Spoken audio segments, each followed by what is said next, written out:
حضرت علی رضی اللہ تعالی عنہ اور حضرت فاطمہ رضی اللہ عنہا کی شادی کا قصہ اسلامی تاریخ میں محبت، قربانی اور سادگی کی ایک بہترین مثال ہے۔ ان دونوں کی شادی ایک ایسے وقت میں ہوئی جب حضرت علی رضی اللہ تعالی عنہ کے پاس بہت کم وسائل تھے اور وہ مالی لحاظ سے زیادہ مضبوط نہ تھے۔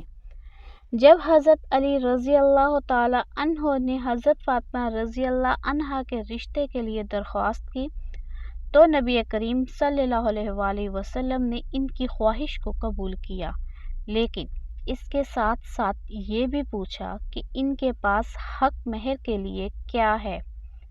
حضرت علی رضی اللہ تعالی عنہ نے جواب دیا کہ ان کے پاس ایک جنگی لباس ہے۔ نبی کریم صلی اللہ علیہ وآلہ وسلم نے اس کو فروخت کر کے حضرت فاطمہ رضی اللہ عنہا کا مہر مقرر کرنے کا حکم دیا۔ زرہ فروخت کی گئی اور اس رقم سے مہر ادا کیا گیا اور کچھ بنیادی ضروریات کے لیے سامان خریدا گیا۔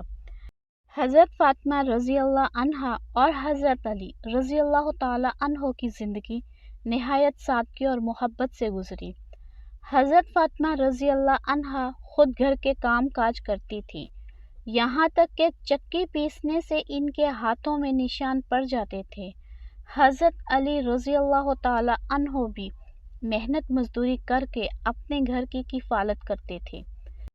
ایک مرتبہ حضرت فاطمہ رضی اللہ عنہا نے نبی کریم صلی اللہ علیہ وآلہ وسلم سے درخواست کی کہ ان کو ایک خادمہ دی جائے جو گھر کے کاموں میں ان کی مدد کر سکے، لیکن نبی کریم صلی اللہ علیہ وآلہ وسلم نے ان کو نصیحت کی کہ وہ رات سوتے وقت 33 مرتبہ سبحان اللہ، 33 مرتبہ الحمدللہ اور 34 مرتبہ اللہ اکبر پڑھا کریں۔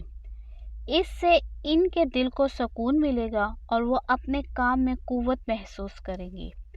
یہ قصہ ہمیں سادگی، صبر اور حقیقی محبت کا سبق دیتا ہے، اور یہ کہ دنیاوی ساز و سامان سے زیادہ ایمان اور تقوی کی اہمیت ہے۔